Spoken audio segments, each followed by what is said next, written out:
हरिओम। स्वागत है आप सभी का गीता ज्ञान में।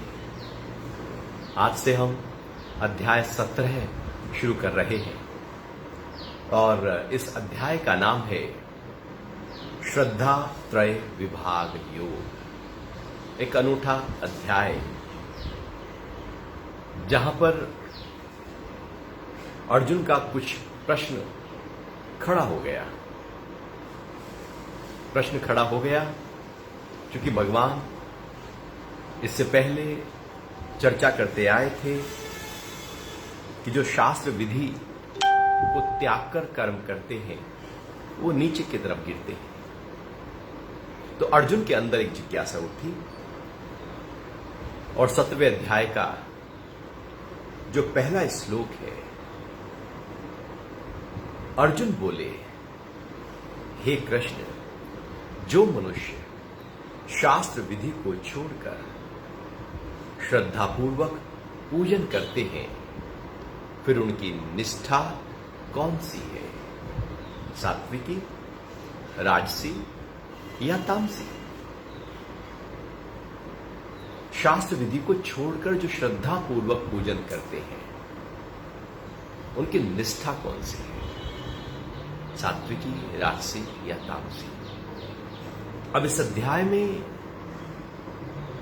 सत्व, रज और तम, इन 3 गुणों की चर्चा भगवान विस्तृत रूप से बताएंगे।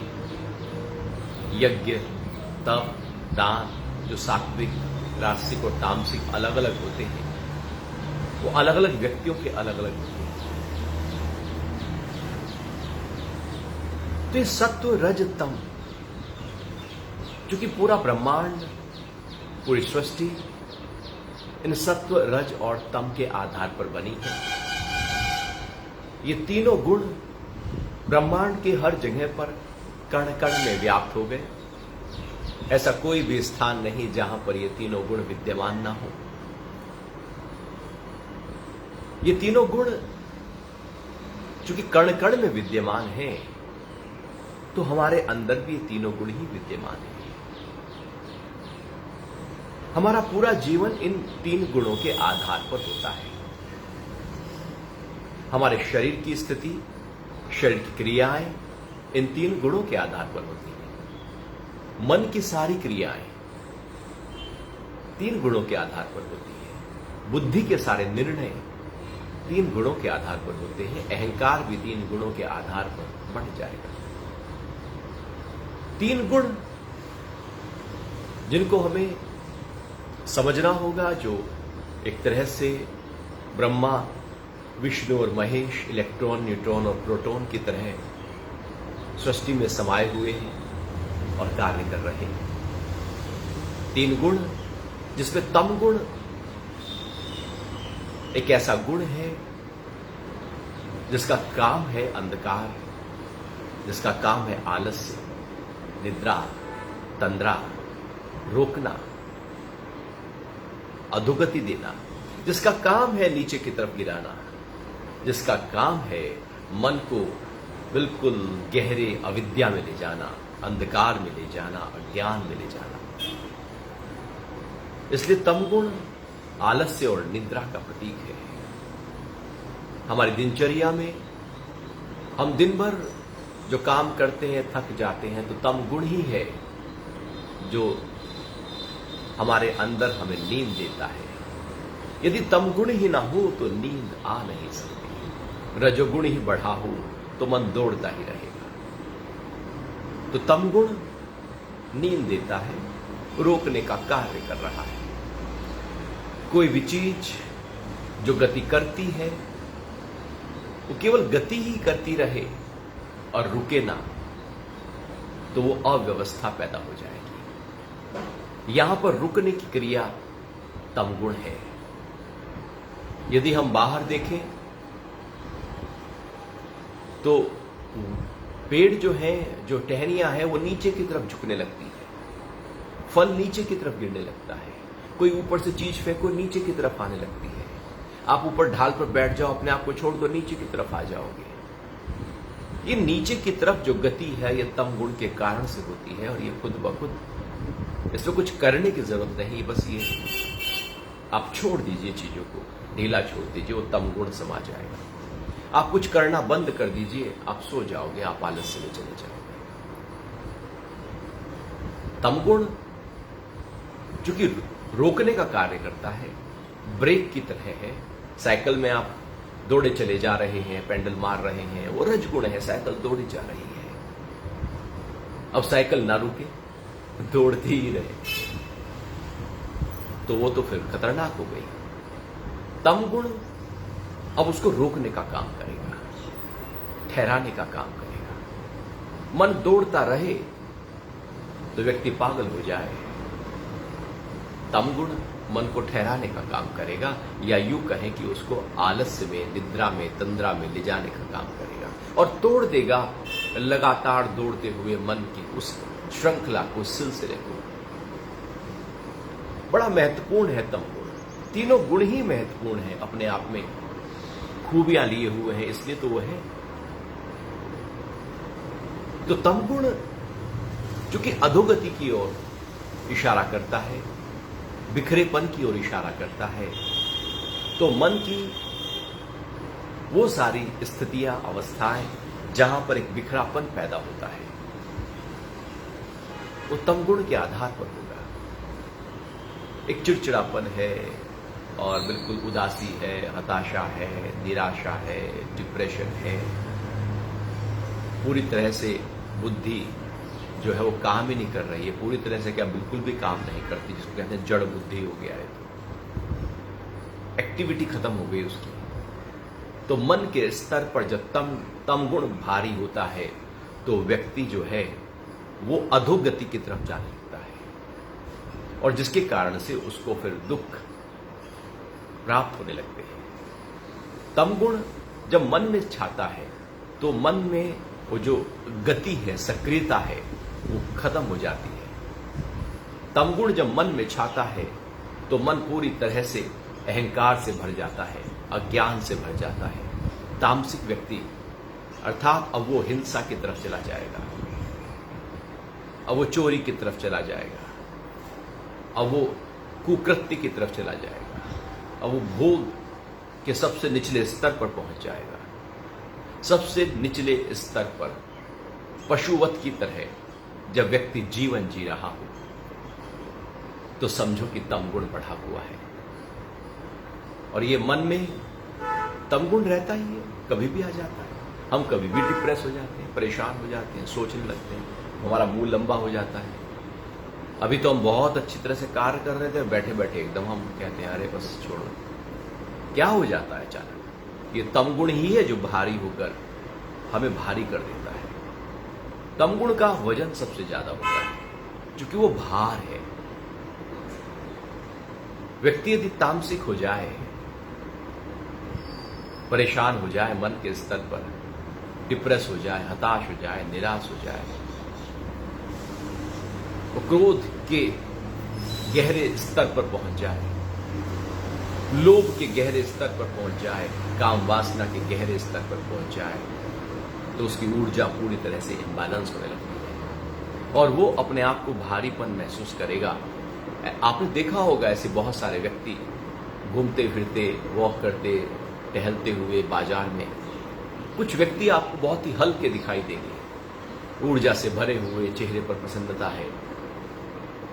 कुछ व्यक्ति प्रसन्नता कुछ नहीं है, बस गति कर रहे हैं।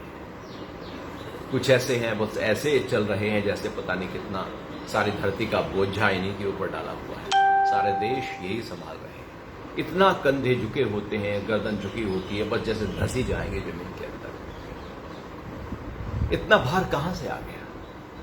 भार तो शरीर का उतना ही है, ये मन के ऊपर क्या भार आ गया?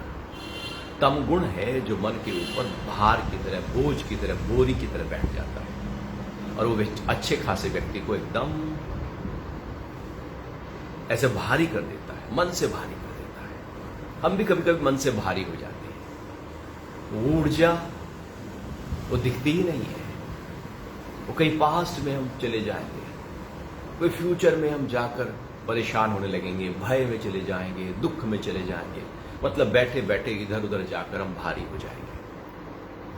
तो मन के ऊपर जब ये तमगुण आता है तो मन की स्थिति इस तरह से गड़बड़ा जाती है। जब बुद्धि के ऊपर तमगुण छाता है तो बुद्धि में संशय भाव पैदा होने लगते हैं, क्योंकि निर्णय की क्षमता वहां पर उस पल के लिए खत्म हो जाती है। अब उसके सारे निर्णय तम के आधार पर होंगे, विकारों के आधार पर होंगे, अहंकार और ज्ञानता के आधार पर होंगे। सब बिखरे हुए निर्णय व्यक्ति करने लगता है। इसलिए कुछ लोगों के हर निर्णय गड़बड़ाते हैं। ऐसे ही जब अहंकार में तमगुण छाता है तो केवल वो स्व पर केंद्रित हो जाता है, अपना अपना देखने लगता है। वो केवल अपने को, वो किसी गलत आदत में चला जाएगा, व्यसन में चला जाएगा, कोई भी व्यसन पकड़ लेगा, मतलब वो मूढ़ता की स्थिति पैदा हो जाएगी। या यूं कहें कि जो उसकी गति है, जैसे शराब पीकर आदमी उस पड़ा है धुत, वो चरस पीकर पड़ा है धुत, वो सुट्टा लगा रहा है, वो सिगरेट का, वो बस खो गया है। वो जो गति है जगत की, उसके मन के सब भुला दिया केमिकल्स ने, और वो एकदम ऐसे गहरे में उसे लग रहा है कि आनंद आ रहा है, लेकिन वो तमगुण है। तो तमगुण में आत्मघाती होने लगता है, अपना नुकसान करने लगता है। वो केवल अपने ऊपर फोकस करता है, और वो अपने ऊपर जो फोकस करता है पूरी तरह से बिखरा हुआ फोकस होता है, वो नुकसानदेह फोकस होता है। इसलिए समाज में ऐसे बहुत सारे लोग हमें हमेशा से मिलते आए हैं। 1000 साल पहले भी, 5000 साल पहले भी वो तम गुण को लिए हुए व्यक्ति जब से मानव सृष्टि प्रक्रिया में आई है, चूंकि तम गुण तो तब से ही है, तो तम गुण की मात्रा जैसे ही बढ़ जाएगी वहीं पर फिर व्यक्ति शरीर के स्तर पर बिखरेगा, मोटा होगा और बिखर जाएगा, इंद्रियों के स्तर पर बिखर जाएगा, मन बुद्धि अहंकार के स्तर पर बिखर जाएगा। हर स्तर पर एक बिखरापन खड़ा हो जाएगा तम गुण के कारण से। और यही कारण है मानसिक अस्वस्थता का। मेंटल हेल्थ जो गड़बड़ा गई है वो तम गुण की अधिकता के कारण से गड़बड़ा गई। उसकी मात्रा बढ़ गई, हमने बढ़ा दी, हमने उसका रस ले लिया। उचित मात्रा तम गुण लाभकारी है, अनुचित मात्रा नुकसानदेह हो जाएगी, क्योंकि असंतुलित हो गया है तम गुण। तम गुण यदि संतुलित रहे तो बहुत अच्छा है, फिर नींद सही आएगी, सही समय पर आएगी, सब कुछ एकदम परफेक्टली होगा। जब सोना चाहेंगे आप सो जाएंगे, रुकना चाहेंगे रुक जाएंगे, मन को थामना चाहेंगे थाम लेंगे, वो सब परफेक्ट तरीके से होगा। आप बैठना चाहेंगे, आप शरीर चल रहा है, आप बैठ सकते हैं, क्योंकि तम गुण संतुलित हो गया है। और असंतुलित हो गया तो बैठा ही है व्यक्ति, बस वो बैठा ही है कुर्सी पर सुबह से लेकर रात तक। वो मन को दौड़ा रहा है, तन को बैठा दिया, तो शरीर में तम गुण आ गया। तो तम गुण एक सीमा तक तो लाभकारी है, इसलिए प्रकृति का हिस्सा है, लेकिन सीमा से जैसे क्रॉस किया तो अब वह हमारे लिए घातक सिद्ध होने लगता है। बुरा नहीं है असंतुलित हो जाना, बुरा है। जैसे खाना बुरा थोड़ी है, आप ज्यादा खा लो तो बुरा हो जाएगा। सोना बुरा थोड़ी, आप ज्यादा सोए जाओ, आलसी बने रहो, सुबह आंख खुल गई फिर भी सोए रहे, तो वो तमगुण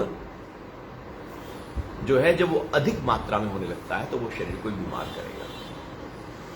जरूरी था सीमा तक, गैर जरूरी हो गया सीमा से परे होते ही। ऐसे ही जो रजोगुण है वो भी हमारे लिए बहुत जरूरी है, क्योंकि वो गति दे रहा है। दिन भर की जीवन की सारी गतियां रजोगुण से होती है।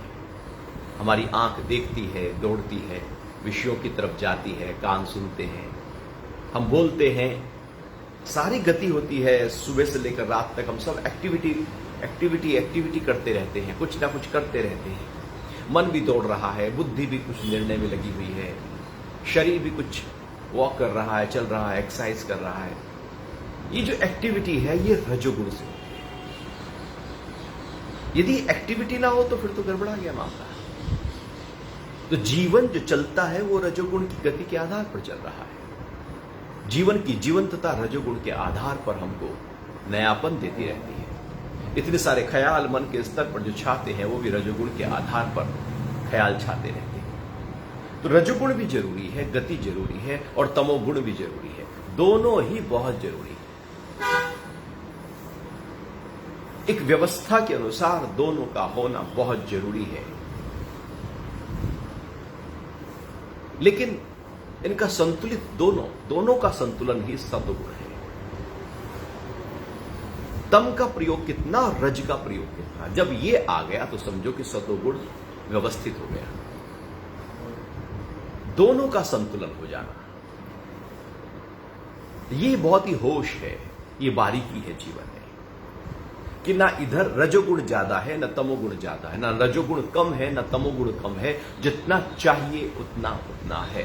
परफेक्टली, एकदम परफेक्ट मेजरमेंट होता है ना। और ये कपड़ा ना ढीला है ना बहुत टाइट है, परफेक्ट आया है, एकदम फिटिंग बहुत अच्छी आई है। भोजन भी बिल्कुल मिर्च जितनी चाहिए उतनी है, नमक जितना चाहिए उतना है, तीखापन जितना चाहिए, मसाले जितने चाहिए उतना है। मिठाई में भी ज्यादा मीठा नहीं है कि लड्डू बना दिए बिल्कुल मीठे ही मीठे, एकदम परफेक्ट हर जगह। जब परफेक्ट होने लगे तो समझो कि सत्वगुण खड़ा हो गया। नींद कितनी है, जितनी नींद चाहिए बस उतनी ही नींद है, जितनी गति चाहिए उतनी ही गति है, जितना भोजन चाहिए उतना ही भोजन है, और जैसा भोजन चाहिए, जैसी वाणी चाहिए, जैसी इंद्रियों का विकास चाहिए या उनके विषयों की तरफ दौड़ चाहिए, परफेक्टली जीवन को एक रजोगुण और सतोगुण को बैलेंस करने की क्रिया को सतोगुण कहते हैं। सतोगुण ऊर्ध्व गति है, ऊपर की तरफ है, हमारी ऊर्जा को ऊर्ध्व गति देता है सतोगुण। जीवन को सबसे अच्छे तरीके से जी लेने के लिए जो हमारे भीतर का विकास करता है वो है सतोगुण। सतोगुण जब शरीर के स्तर पर होता है तो शरीर स्वस्थ होने लगता है। शरीर का स्वास्थ्य बेहतर होना चाहिए ना, मतलब सुबह को आप जब बाथरूम जाते हैं तो पेट खुलकर साफ होना चाहिए, मोटापा शरीर में नहीं होना चाहिए, स्किन बिल्कुल साफ सुथरी, कोई दाग धब्बे कील मुहासे ना हो, तो उससे पता लगता है कि शरीर के अंदर कोई विकृति है। दिन भर शरीर एक्टिव हो, एनर्जी से भरा हुआ हो, नींद की क्वालिटी भी व्यक्ति की अच्छी हो, भूख भी खूब अच्छी लग रही हो और मन पे प्रसन्नता छाई हुई हो। ये कुछ लक्षण ऐसे होते हैं जिससे शरीर के स्वास्थ्य का, हेल्थ का पता लगता है। तो जब सतोगुण शरीर के स्तर पर होता है तो शरीर की पूरी परफेक्ट हेल्थ देता है। जब मन के स्तर पर होता है तो मन को पूरा सुख, शांति और आनंद से भर देता है। जब बुद्धि के स्तर पर होता है तो निश्चय भाव, दृढ़ता पक्का करता है। जब अहम के स्तर पर होता है तो फिर वो सबकी भलाई के भाव में अपने आप को ले आता है। अर्थात सतोगुण संतुलन है जीवन का, एक व्यवस्था है जीवन की जो उठा देगा मुक्ति की तरफ हमको। जो मन का भारीपन है वो तमोगुण से पैदा हो रहा है, उसकी अस्त व्यस्त होने से। और जो मन में बहुत तनाव है, स्ट्रेस है, जल्दबाजी है, घबराहट है, डर है, गति, चूंकि गति है ना, दौड़ है ना रजोगुण में, और जब वो दौड़ गति ज्यादा बढ़ जाए तो समझो कि फिर वहां विकृति पैदा हो। सतोगुण देखता है कि कितनी गति चाहिए, मन में कितनी विचारों की गति चाहिए, वो थाम देगा। इसलिए साक्षी होकर हम विचारों को थाम लेते हैं। शरीर को कितनी गति चाहिए, यूं नहीं कि चले ही जा रहे हैं और घुटनों में दर्द कर लिया, एड़ी में दर्द कर लिया, कमर में दर्द कर लिया, बिल्कुल भी नहीं। तो सतोगुण बता देगा कितना वॉक करना है, कितनी एक्सरसाइज करनी है, कितना खाना खाना है, कितना सब कुछ दिन भर सारे कर्म करने हैं। जब सतोगुण सजग होता है तो वो हमको बताता रहता है। इस तरह से सत्व, रज, तम तीनों गुणों का एक इस तरह से बैलेंस जब हम लेकर चलते हैं और अपने आप को सतोगुण में रखते हैं तो रज और तम बैलेंस हो जाते हैं। जैसे ही हम सतों में आते हैं रज और तम बैलेंस हो जाते हैं। यदि दोनों को बैलेंस करना हो तो समझो कि हमने अच्छे स्वास्थ्य को पा लिया। और दोनों को बैलेंस करने के लिए सतोगुण, इसलिए सुबह का समय प्रकृति में सतोगुण का समय होता है। ब्रह्ममुहूर्त सतोगुण का काल है प्रकृति में। तो जब हम सुबह उठते हैं तो वो सतोगुण हमारे अंदर बढ़ने लगता है, वो प्राण शक्ति बढ़ने लगती है। इसलिए जीवन के महत्वपूर्ण कार्य सब सुबह के प्रातःकाल होने चाहिए। इसलिए सुबह को प्रार्थनाएं, एक्सरसाइज, अच्छा भोजन, अच्छे विचार, सत्संग, वो जो जीवन की बेस्ट चीजें हैं वो सब प्रातःकाल, क्योंकि वो समय दिनचर्या में देखा जाए तो सतोगुण सुबह का समय है। तो यदि सतोगुण जो सुबह का समय आपने बहुत ही परफेक्टली अपनी दिनचर्या को बना लिया, यदि जिसकी सुबह बहुत अच्छी है उसका दिन अच्छा होगा। और हम सुबह ही सुबह कुछ ना कुछ राग छेड़ देते हैं, इसकी बात उसकी बात, इसकी निंदा उसकी निंदा, चाय पीते हुए पति पत्नी में बैठे हुए वही इधर उधर की बातें, घर गृहस्थी की रिश्तेदारों की बातें करने लगते हैं, अपने आप को तमोगुण में ले जाते हैं। समय था सतोगुण का, ले गए तमोगुण में, फिर पूरा दिन उसी ही फ्लो में हम रहेंगे, उसी ही भाव में रहेंगे, उसी ही वृत्ति में रहेंगे, उसी निष्ठा में रहेंगे, क्योंकि हमने सतोगुण के समय जो बैलेंस कर रहा था पूरी दिनचर्या को, उसको बैलेंस होने नहीं दिया। इसलिए सुबह के समय ध्यान, अपने साथ बैठना, बस है अपने साथ, है प्रकृति के साथ, उस सतोगुण को बढ़ जाने दें, जिससे दिनचर्या की सारी व्यवस्थाएं हमारी व्यवस्थित तरीके से होने लगेंगी। सतोगुण को बढ़ाएं। मौन में जब हम होते हैं, एकांत में हम होते हैं, ध्यान में हम होते हैं, ठहरे होते हैं, अपने साथ होते हैं, स्वाध्याय कर रहे होते हैं, प्रकृति से एकाकार कर रहे होते हैं, सत्संग और सत्वार्ता कर रहे होते हैं, तो सतोगुण में होते हैं। ये काल हमारे जीवन में जितना बढ़ेगा, रज और तम उतने ही ज्यादा संतुलित बने रहेंगे। जब ये तीनों गुण संतुलित हो जाए तो गुणों से ऊपर उठा जा सकता है, असंतुलित होने पर गुणों से ऊपर नहीं उठा जा सकता। जैसे किसी से द्वेष है हमारा, तो यदि उससे ऊपर उठना है, उस व्यक्ति से, उस भाव से, द्वेष के भाव से, तो पहले द्वेष को हमें मित्रता के भाव में डेवलप करना होगा। यदि हम द्वेष के साथ ही ऊपर उठने लगे तो फिर कभी उठ ही नहीं पाएंगे, मन में द्वेष ही पड़ा रह जाएगा। पहले क्षमा के भाव से उसको पूरी तरह से उस द्वेष को मिटाओ, और उस द्वेष को मिटाकर अपने आप को संतुलन में ले आओ, और उसके बाद उस भाव से, उस व्यक्ति से, उस विचार से, उस पुरानी बात से हम एकदम ऊपर उठ सकते हैं। इसलिए दुश्मनी, जिससे दुश्मनी है, वो ख्याल लगातार रहता है, चूंकि हम उससे बैलेंस करके ऊपर नहीं उठे, हम झटक के ऊपर उठे, हम तेरा मुंह नहीं देखूंगा, बात नहीं करूंगा, इस तरह से उठे हैं, वो हमेशा चिपका रहता है। तीनों गुणों को बैलेंस करना है। तो यहां पर यह अध्याय तीनों गुणों की बैलेंस की बात कर रहा है और बता रहा है अलग अलग तरीके से सात्विक क्या है, रास्तिक क्या है, तामसिक क्या है। तो चूंकि ये अध्याय का आज पहला श्लोक और पहला दिन, तो एक ये भाव हमें पक्का करना होगा कि मुझे अपने जीवन में सतोगुण को महत्व देनी है। रज और तम तो अपने आप संतुलित होते चले जाएंगे, व्यवस्थित होते चले जाएंगे। हमने रजोगुण को बहुत महत्व दिया, इसलिए दौड़े हैं हमने दौड़ लगाई है धन के प्रति, पद के प्रति, प्रतिष्ठा के प्रति। हमारी दौड़ न जाने कहां है। वो लोग दौड़े जा रहे हो, पूछो भैया कहां जा रहे हो? ऐसे ही बस, ये भी आगे वाला दौड़ रहा था इसलिए मैं भी दौड़ रहा हूं। उससे पूछ लो भाई तू कहां जा रहा है? नहीं, वो मेरे से आगे वाला दौड़ रहा है। ऐसे ही हमारा जीवन भी कुछ हो रहा है कि भैया कितना धन कमाओगे, आखिर कब, कितना? नहीं, अभी तो मेरे से ज्यादा बहुत लोग हैं जो कमा रहे हैं।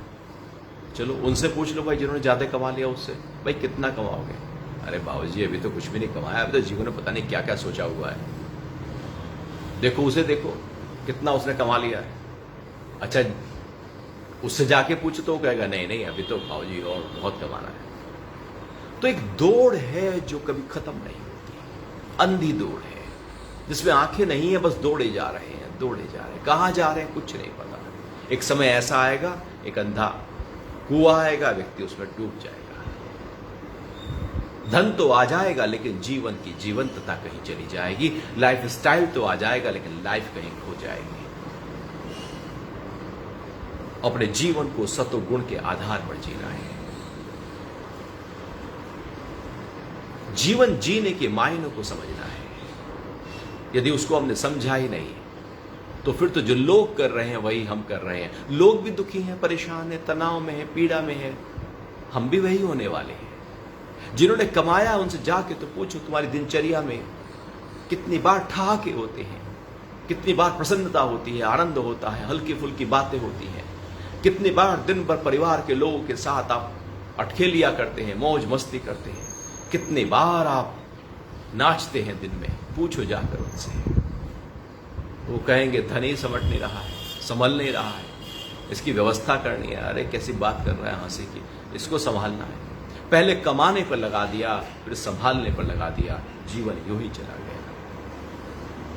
इसलिए सतोगुण बड़ा महत्वपूर्ण है, इसको हमें समझना होगा और इसमें अपने आप को रखना होगा। रज और तम तो अपने आप सुधर जाएंगे, व्यवस्थित हो जाएंगे। तो अर्जुन ने पूछ लिया, हे कृष्ण, जो मनुष्य शास्त्र विधि को छोड़कर श्रद्धा पूर्वक पूजन करते हैं, फिर उनकी निष्ठा कौन सी है? सात्विक, राजसी या तामसी? अर्जुन के प्रश्न अब बहुत गहरे प्रश्न हैं, जिज्ञासु वाले प्रश्न हैं। यूं ही नहीं है, हम तो अक्सर पढ़े पढ़ाए सुने सुनाए प्रश्न करते हैं। अंदर से जो उठे, गहरे से जो उठे, वो प्रश्न कहलाता है। जो सीख कर बोला वो प्रश्न नहीं है, क्योंकि वो मेरा है ही नहीं।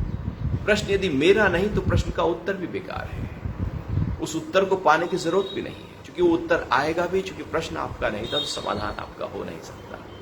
प्रश्न अर्जुन के हैं, गहरे हैं और बहुत ही ज्ञान सहित हो रहे हैं। कह रहा है कि यदि कोई शास्त्र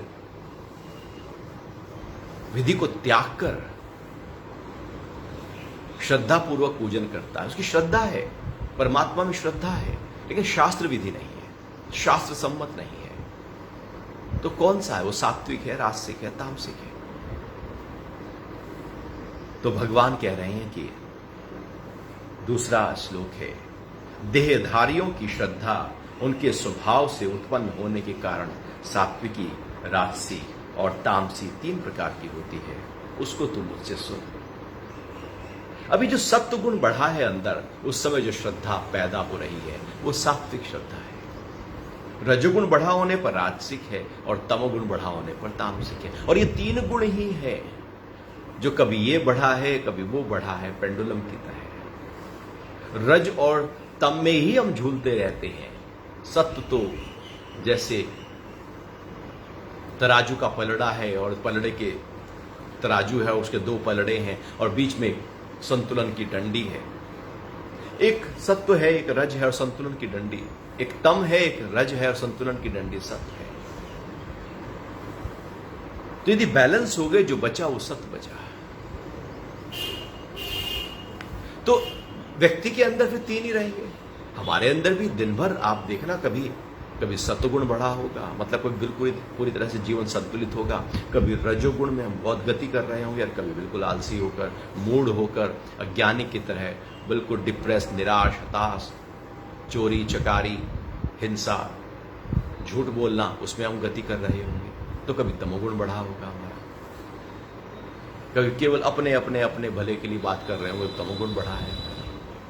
तो जब वहां श्रद्धा पैदा होगी परमात्मा के लिए, ऐसा व्यक्ति जब श्रद्धा पैदा करेगा तो तमगुण के आधार पर श्रद्धा होगी। वो परमात्मा से भी यदि कुछ मांगेगा तो वो यही कहेगा कि मेरी नींद बढ़ा दो, आलस्य बढ़ा दो, मेरा वो चोरी करने में परफेक्शन दे दो, वो झूठ बोलने में परफेक्शन दे दो, वो झूठ ना पकड़ा जाए। वो केवल तमगुण के आधार पर ही बात करेगा।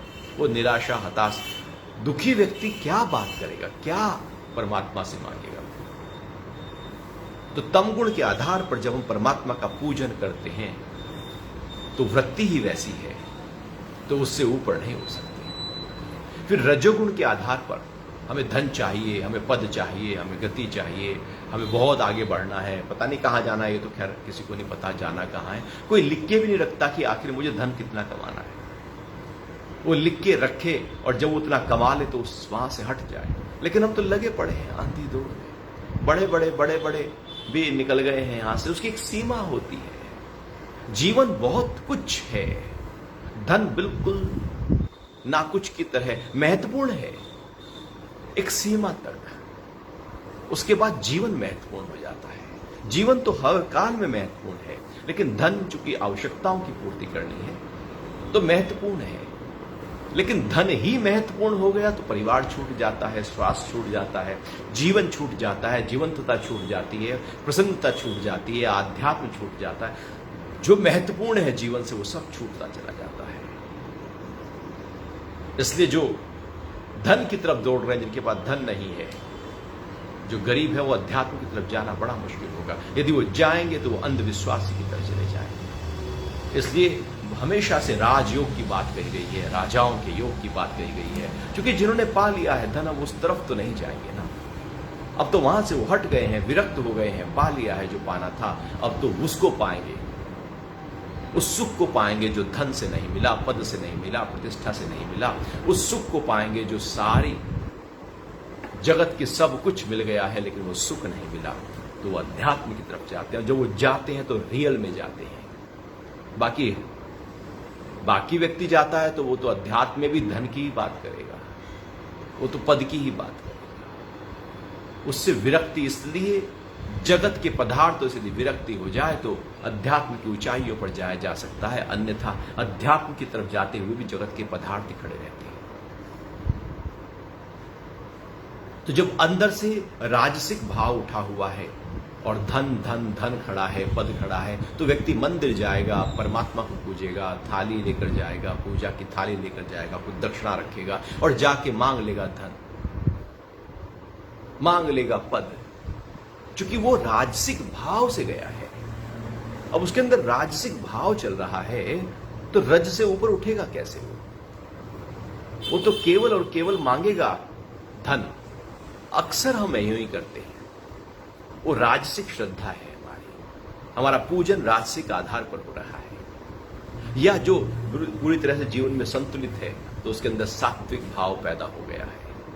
अब वो सात्विक स्थिति से पूजा करेगा, वो कुछ मांगेगा नहीं, वो धन्यवाद करेगा परमात्मा का। हे परमात्मा तेरा धन्यवाद है, बहुत कुछ दिया है, सब दिया ही तो है, सब कुछ मिला है, ये हवाएं मिली हैं, ये पानी मिला है, ये आकाश मिला, ये धरती मिली, ये कपड़े मिल गए, ये घर मिल गया, और तेने इतने अच्छे संबंध दे दिए, सब दिया तो है, कार्य भी दिया है, धन भी है, छोटा है, बड़ा है, कम है, ज्यादा है तो कुछ ना कुछ तो है ही ना।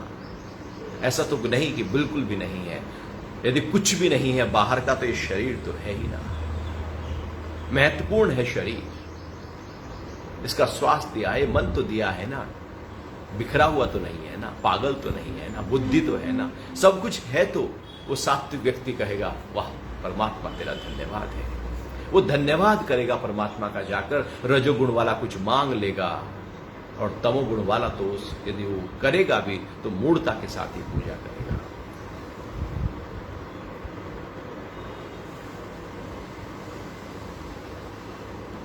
तो भगवान कह रहे हैं कि हे भारत, तीसरे श्लोक में, सभी मनुष्यों की श्रद्धा उनके चित्त के अनुरूप होती है।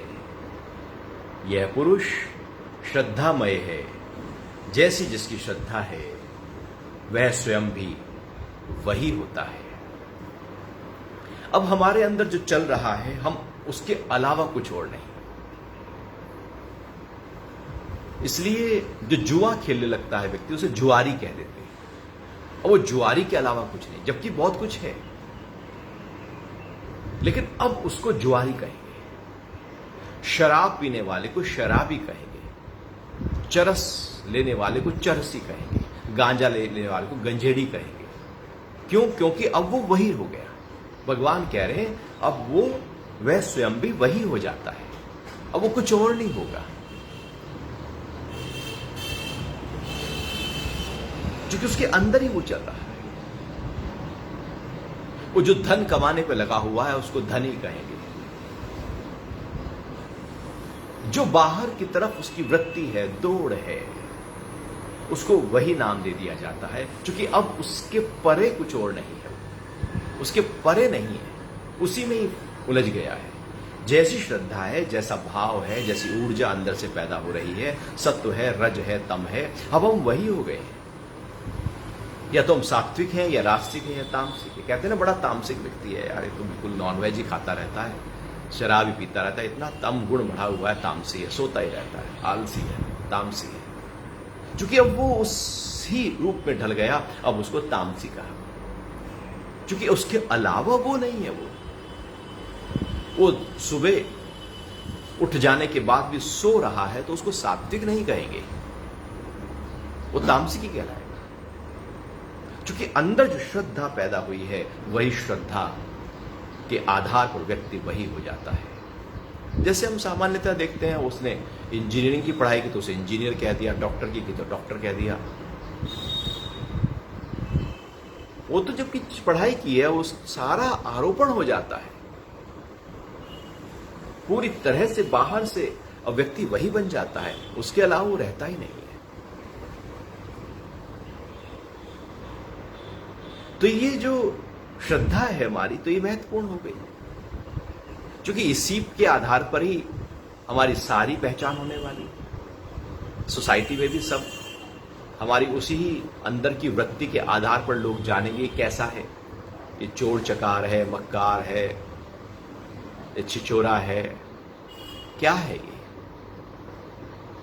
जैसी वृत्ति है, जैसा भाव है, लोग हमें उसी नाम से पुकारने लगते हैं। झूठ बोलने वाला झूठा हो गया, चोर करने वाला चोर हो गया, जो चोरी करता रहता है वो चोर ही तो कहलाएगा, जो काम में रहता है वो काम ही हो गया। तो अब हम वही हो गए, उसके अलावा अब हम कुछ नहीं। तो अपने चूंकि वही हो गए हैं हम, तो उसको हमें ध्यान देना होगा कि हम क्या हो रहे हैं, जीवन है किस लिए और हम क्या हो रहे हैं। हम शराब पी पी के अपने आप को शराबी कर रहे हैं, लीवर को खराब कर रहे हैं, सिस्टम को खराब कर रहे हैं। तो क्या करना चाहते हैं इस जीवन के साथ? इतना तमगुण, कोई झंझोड़ने वाला नहीं, कोई हिलाने वाला नहीं, क्योंकि जो हिलाने वाले हैं वो डर रहे हैं। तमगुण इतना छा जाता है कि व्यक्ति पूरी तरह से तामसी हो जाता है, और तमगुण फिर इतना छा जाता है कि जो तमगुण से बाहर निकालने वाले लोग हैं उनसे द्वेष कर बैठता है। इसलिए शराबी को शराब पीने से मना करो, दुश्मनी मोल ले लोगे। इसलिए शराबियों के घरों में घर वाले जो हैं वो उनके दुश्मन बने रहते हैं। जुआरी को जुआ खेलने से मना करो, घर वाले सारे दुश्मन बने रहेंगे। इसलिए तो ऐसे जो व्यस्त करते हैं लोग, उनके घरों में तकरार होती है, झगड़े होते हैं।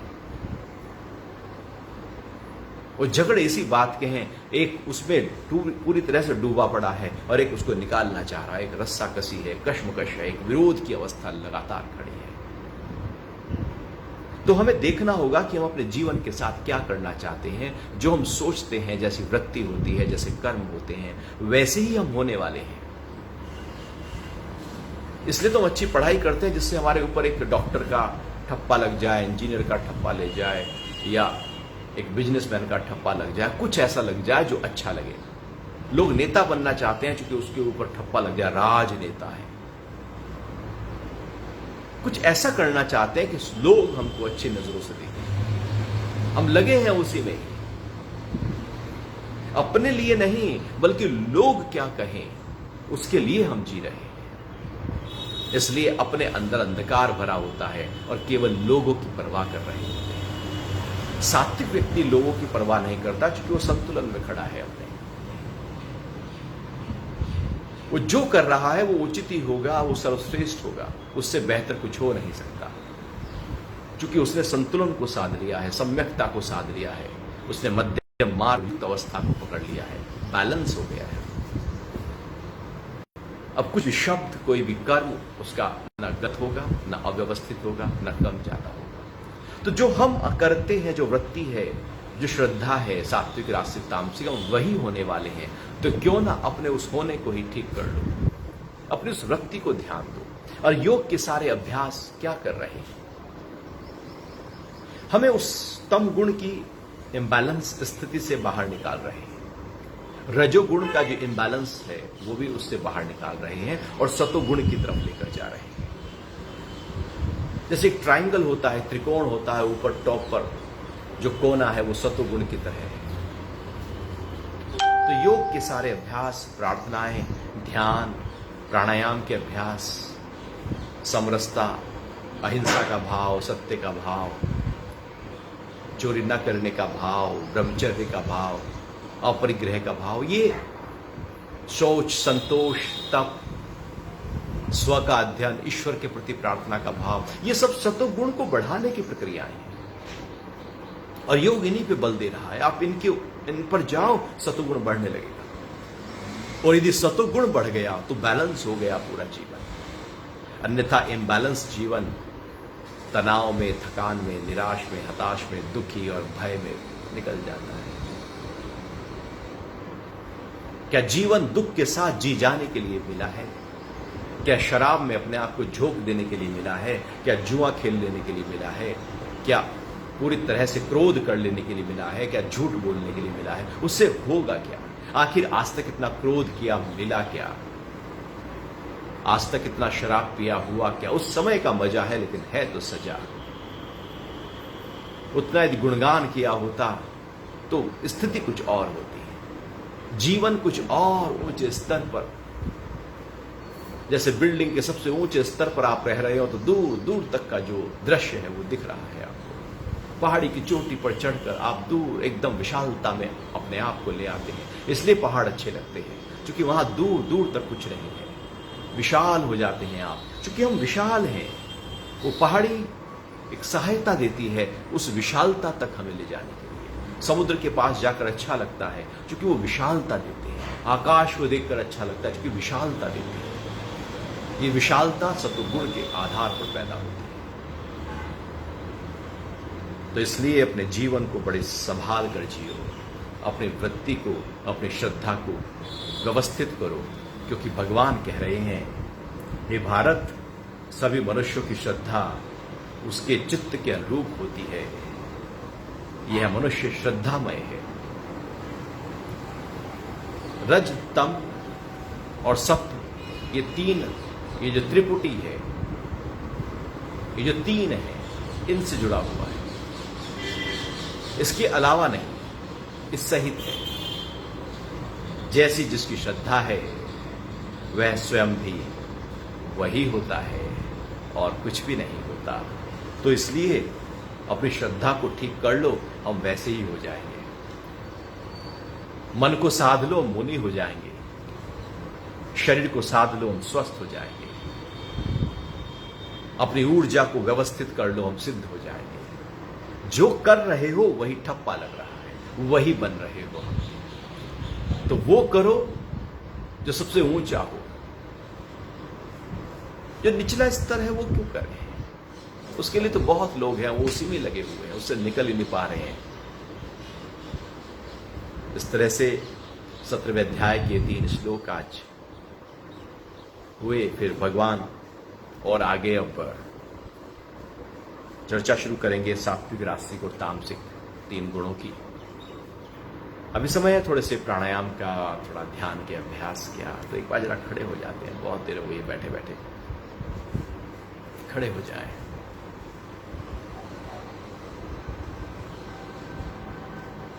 पैर को थोड़ा सा खोल लीजिएगा, थोड़ा सा फैला दो कंधों की चौड़ाई के बराबर। दोनों हाथों को सामने साइड में ले जाओ, मुट्ठियों को बांधो और जरा घुमाओ अपने हाथों को गोल गोल, पूरा घुमाते जाओ, घुमाते जाओ और घुमाओ। हाथ थोड़े पीछे रखना, मुस्कुराना जी, मुस्कुराते रहना। जीवन केवल मुस्कुराहट पर टिका हो।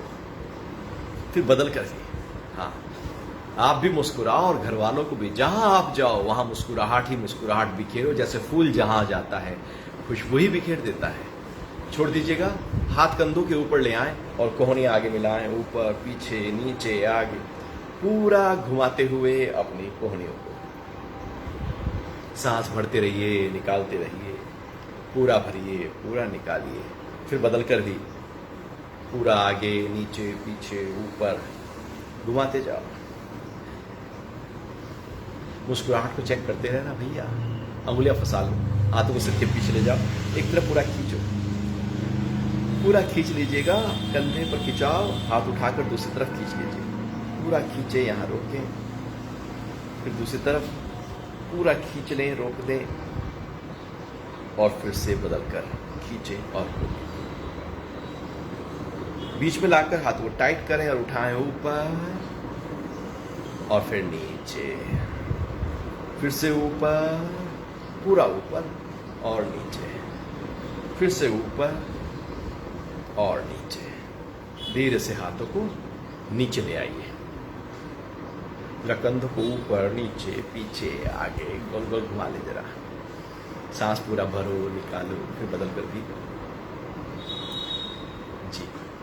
अब जरा पैरों को मिला लीजिएगा और करते हैं ताड़ासन। अंगुलियां फंसा लें, हथेलियां पलटें, सांस भरें और धीरे से उठाएं अपने शरीर को पूरा ऊपर की तरफ खींच लें। लगातार खिंचा हुआ शरीर, हाथ थोड़े पीछे, एड़ियां भी उठा दो, मुस्कुराते रहना। हाँ, और खींचो, जितना खिंचाव पड़े मुस्कुराहट उतनी बढ़े।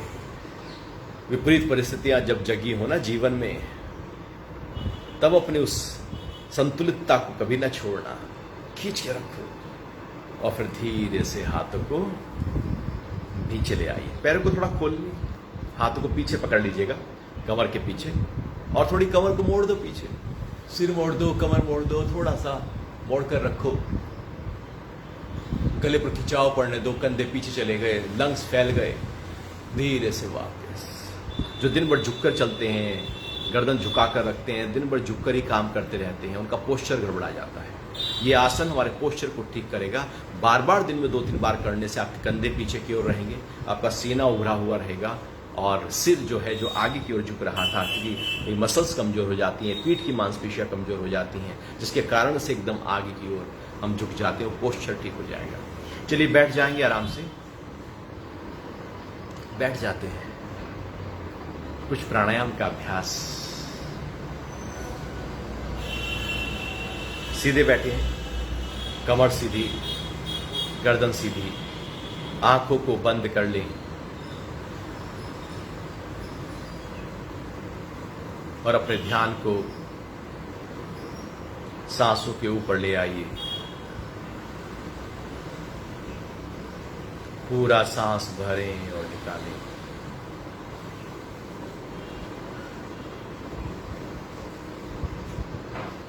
जितना भर सकते हैं सांस भर लीजिए और फिर पूरा निकाल दीजिए।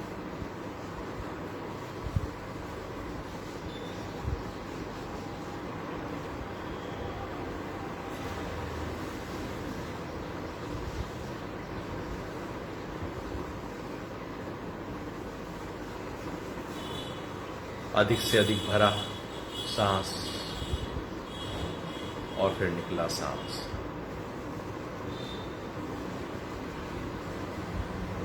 करते हैं अनुलोम विलोम प्राणायाम। सीधे हाथ की प्राणायाम मुद्रा बनाकर नाक पर ले जाएं, राइट पोर्शन को बंद करें, लेफ्ट से श्वास निकाल के बाहर, फिर लेफ्ट से भरें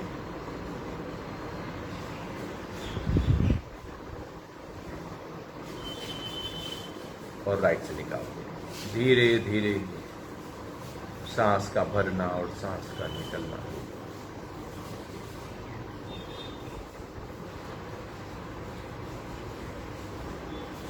जितना श्वास ज़्यादा भर सकें भर लें और फिर धीरे धीरे सांस को निकाल दें।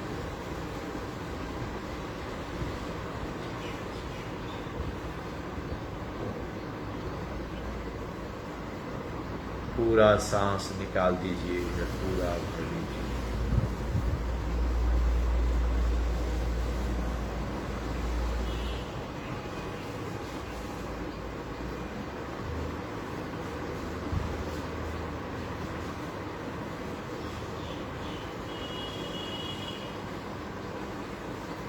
बार बार ध्यान सांसों पर रखते हुए सांस का भरना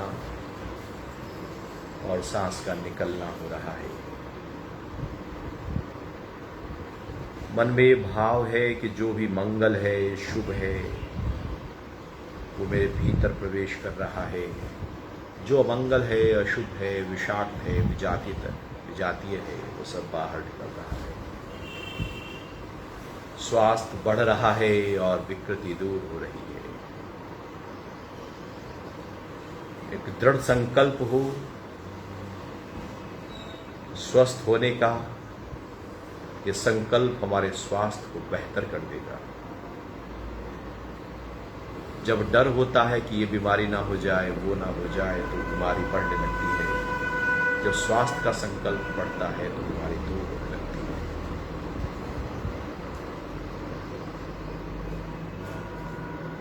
बढ़ते जाना, और निकालते जाना। सांसों की आवाज ना हो, लेकिन गहरा हो, धीमा हो, लंबा हो।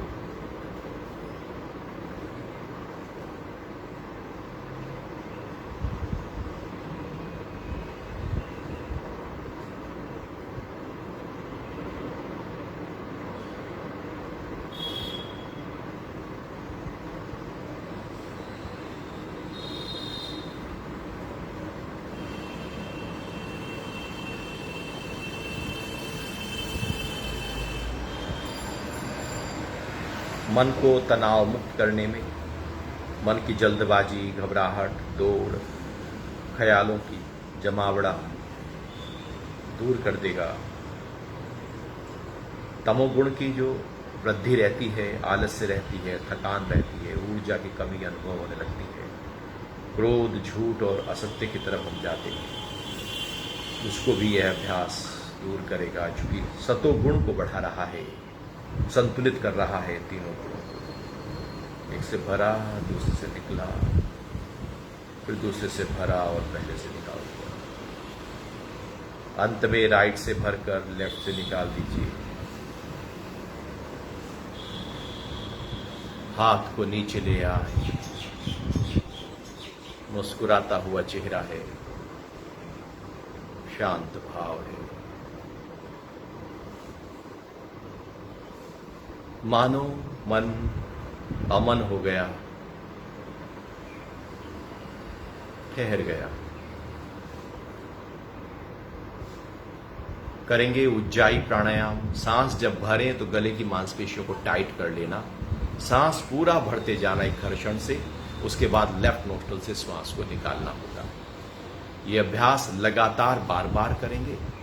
ये अभ्यास हमारे फेफड़ों के लिए, हृदय के लिए, थायराइड, पैराथायराइड के लिए और स्वर को मधुर करने के लिए बहुत अच्छा है। तो सीधे बैठे हैं, कमर सीधी, गर्दन सीधी, सांस निकाल दो। अब श्वास भरते हैं।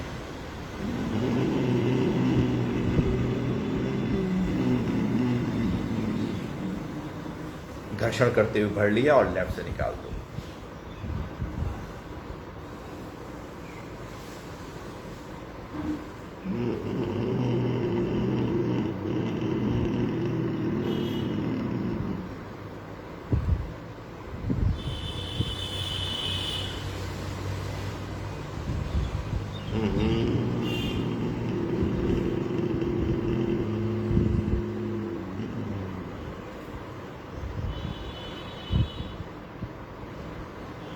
बार बार करते रहो, घर्षण हो।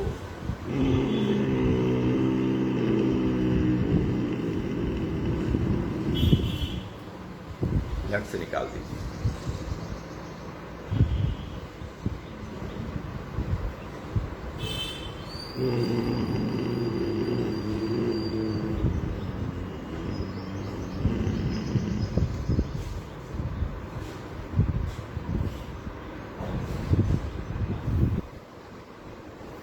एक बार और।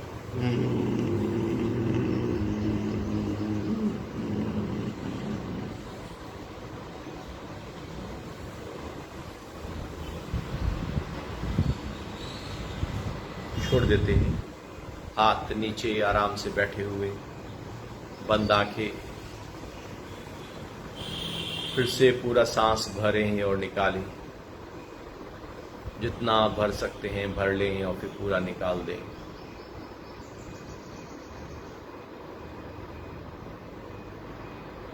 इस बार सांसों को थोड़ा रोकना है।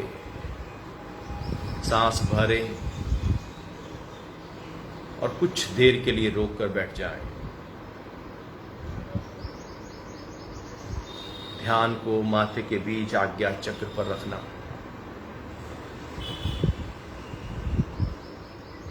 और फिर आहिस्ता से श्वास को निकालते हैं बाहर।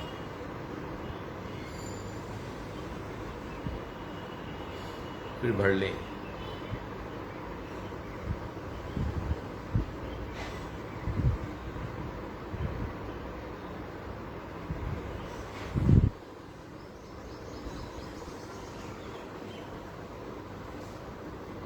एक बार और सांस पूरा भरना, रोक कर बैठ जाओ।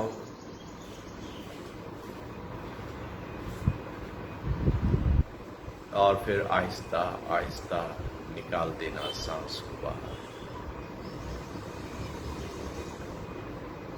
करेंगे भ्रामरी प्राणायाम। अंगूठों से कान बंद किया, तर्जनी उंगली को आंख पर रखा, मध्यमा को नाक पर, कनिष्ठिका और अनामिका को होंठ के ऊपर नीचे ऊपर रखा। दबाएं, थोड़ा सा सांस भरे पूरा।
धीरे से हाथों को नीचे ले आए, आंखें बंद हैं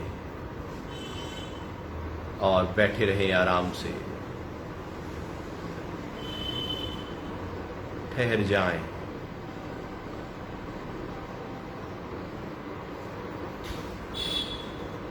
साक्षी हो जाएं अपने आप के शरीर के। बाहर से यदि कोई आवाजें भी आ रही हैं तो उसके, ठंडा हो या गर्म,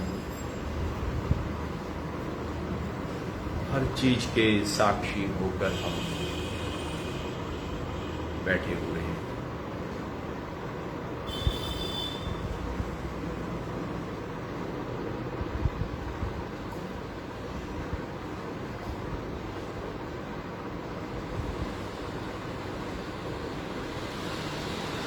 विचार यदि आए तो कोई विरोध न करना, चला जाएगा। फिर बैठे रहें। हो सकता है फिर कोई विचार घूमता घूमता आ जाए, विरोध न करना, सत्ता न देना, जुड़ना नहीं उससे, हटाना नहीं उसको, कोई तवज्जो ही न देना, चला जाएगा। जैसे मेहमान को तवज्जो ना दी जाए तो चले जाते हैं जल्दी।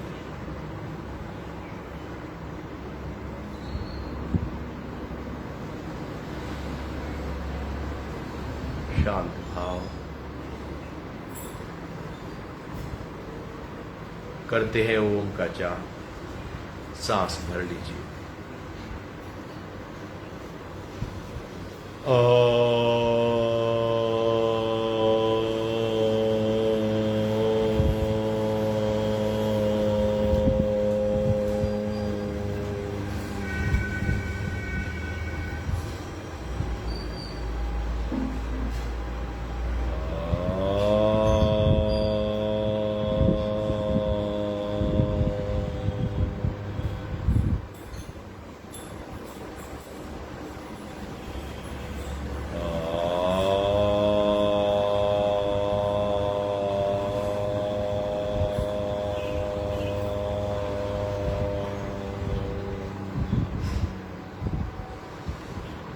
ओम शांति शांति शांति।